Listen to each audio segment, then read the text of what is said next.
Hey, welcome to Major Project. I'm your instructor, John Belisle.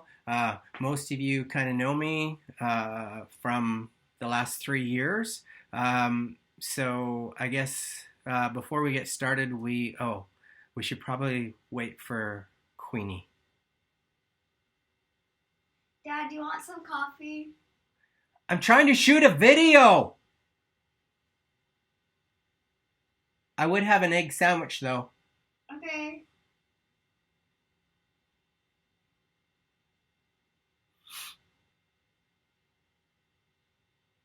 Well, let's go ahead anyways. Queenie will have to catch up. Major project is exactly what it sounds like. It's a major project. It's going to be really self-directed. So no, it's not going to be self-directed. It'll be John directed.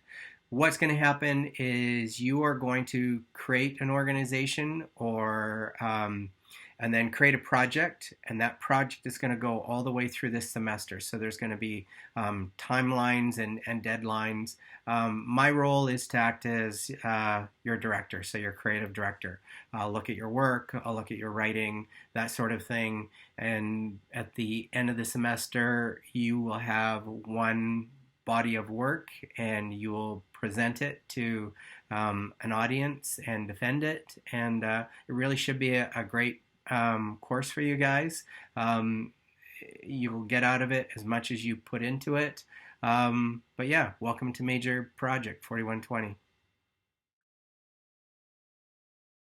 I guess about 10 years ago, at Signals, we started thinking about how the clients we uh, had a much more positive impact on the studio when we were doing work um, that actually helped people. So at the time, primarily we were doing health and research. So most of our clients were like that. But we did have some clients like gas and oil companies and things like that. So I guess about 10 years ago, we just made a decision not to take on clients like that. So to design for good.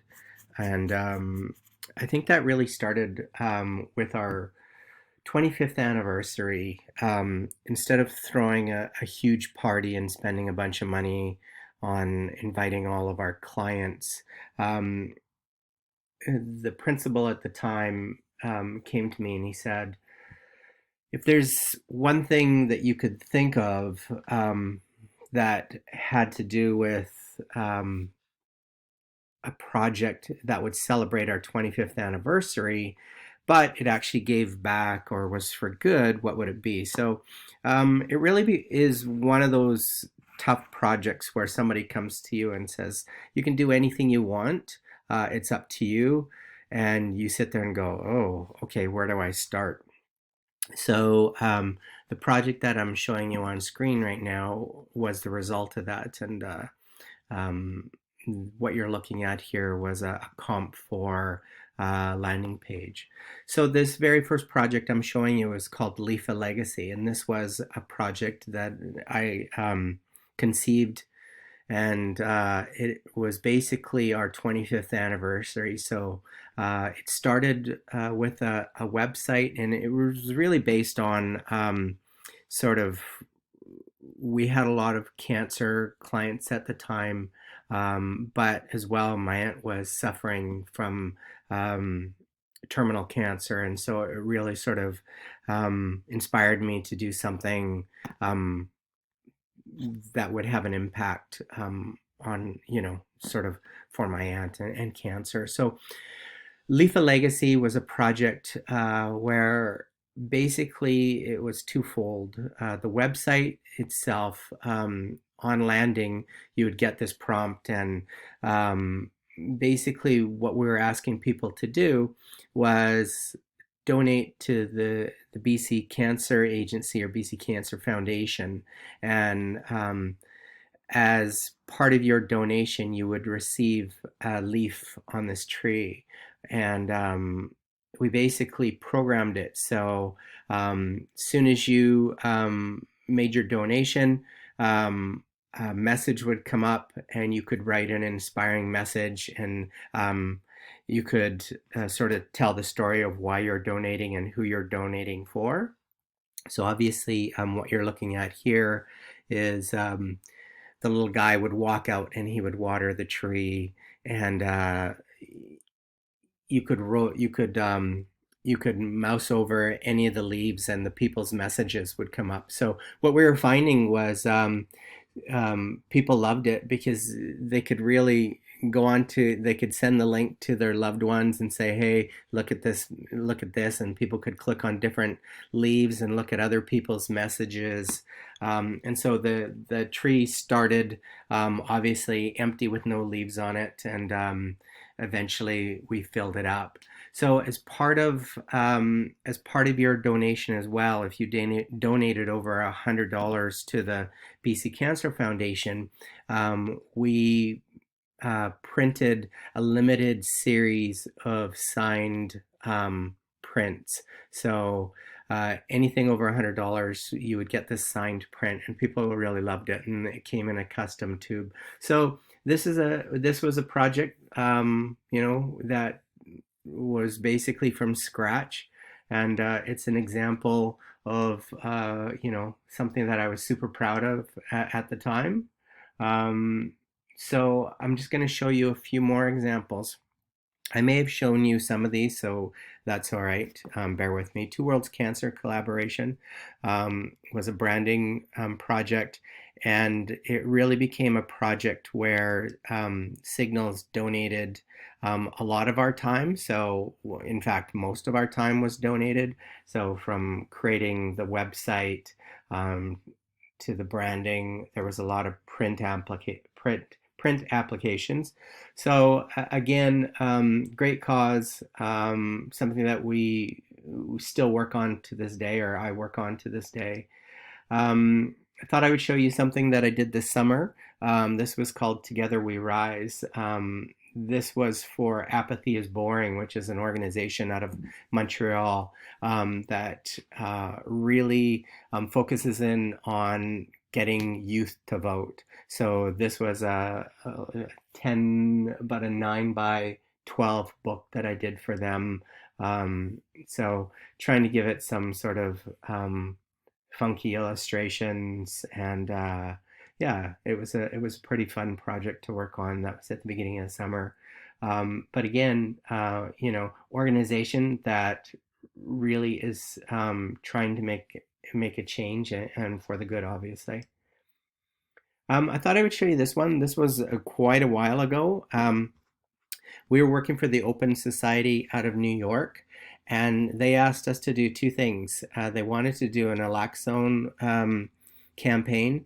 So we did these sort of very high-end posters that they would give out at meetings, and it's hard to tell on here because this is a PDF, but it had metallic on it, and they were quite nice.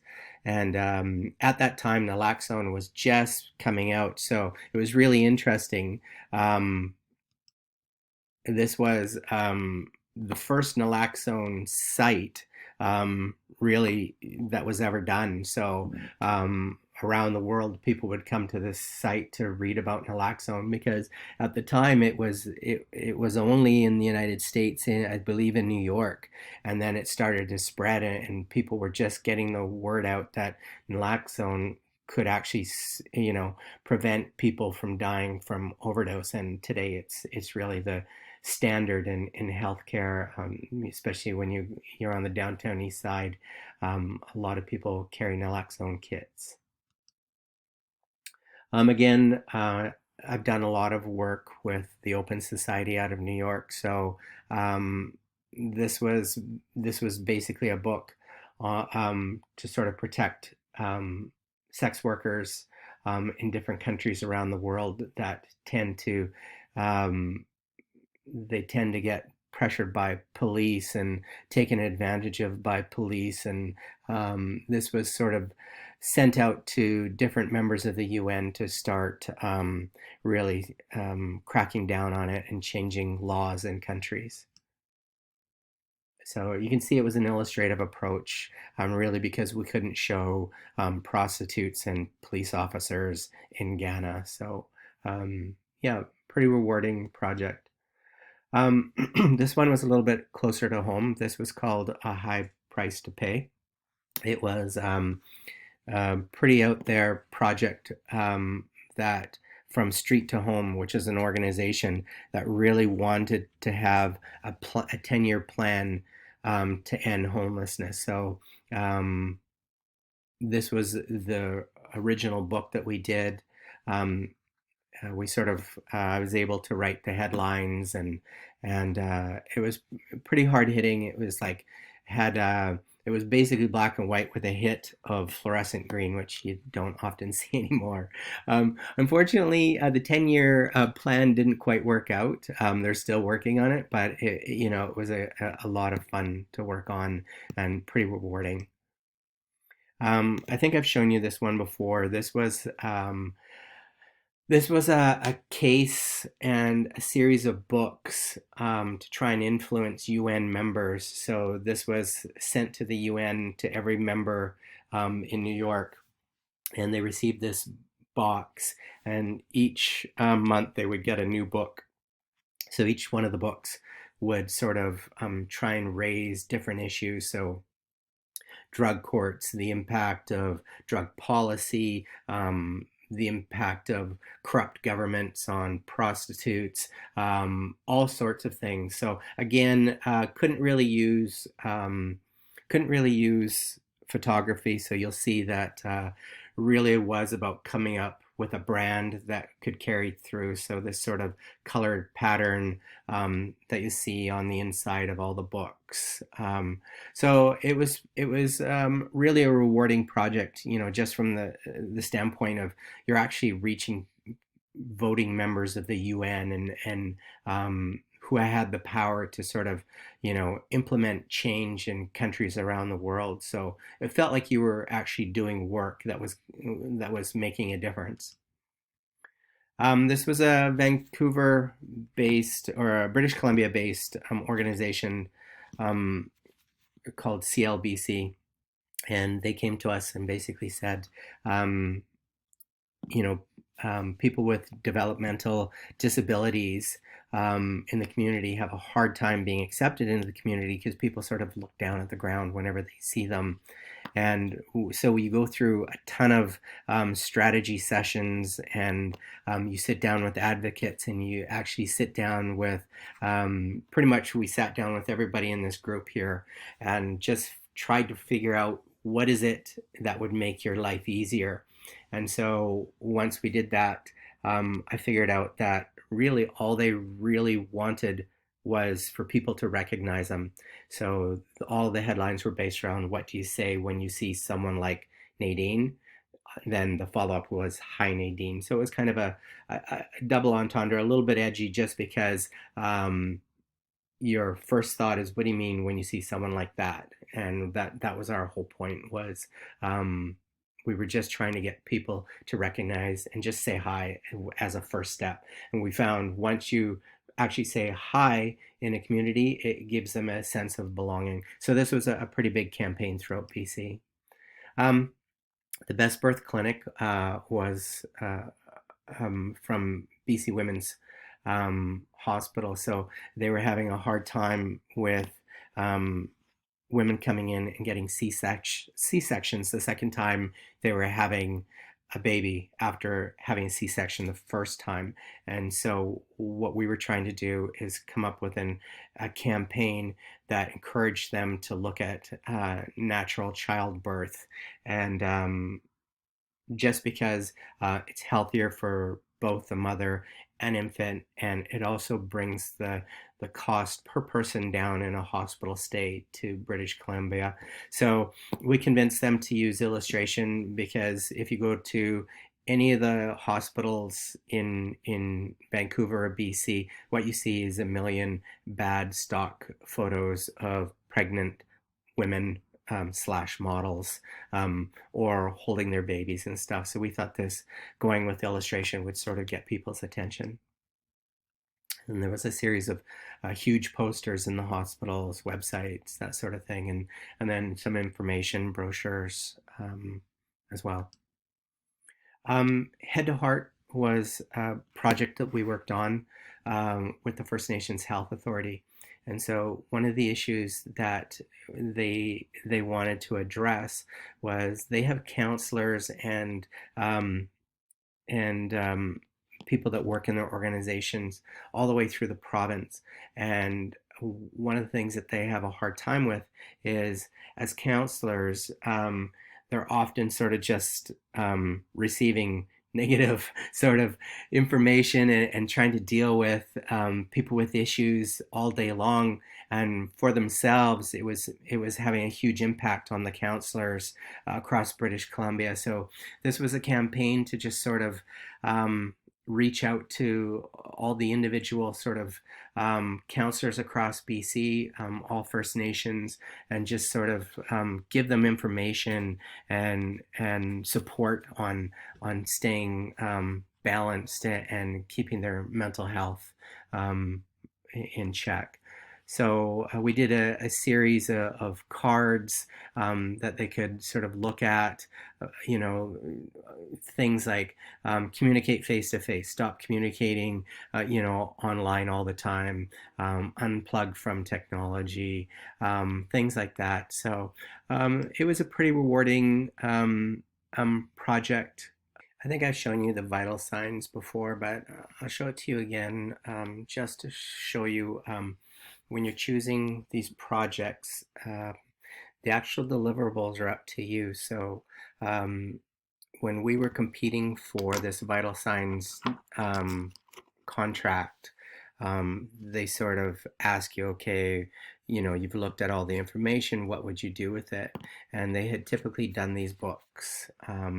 So what I said was, we'll continue to do the book, but instead of doing like 100-page book, what we'd rather do is sort of a much smaller book, not size-wise, but content-wise, that would sort of get people's attention, highlight some of the stats as you go through it, but at the same time, what we'd really like to do is then do a website where you can get all the information, and as part of it, a video as well. So that was a lot of fun to work on. So as you're deciding on your projects, that's something to consider. What are the deliverables going to be? So this was the actual video that I created for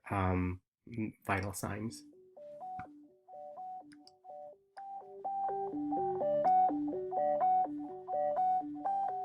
Most people who live in Metro Vancouver rate their quality of life high. But what's the story behind that opinion? Join us on the road to vitality. Along the way, you'll find out what's so great about living here and how we can make it better. Our kids are active.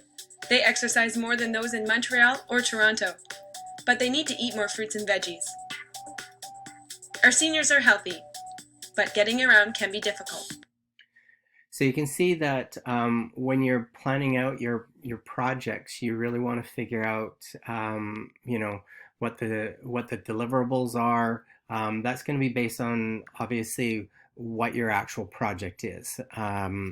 As well as one of the things I would keep in mind is that this should be, a major part of your portfolio. So I would be looking at things like, what do I need? Do I need more website work in there? Do I need more branding in there? Do I need more campaigns, print? Really think about what's going to benefit you as when you're thinking about the deliverables for this. So yeah, I thought I would show you some of these projects. I will give you a couple links to look at, and yeah.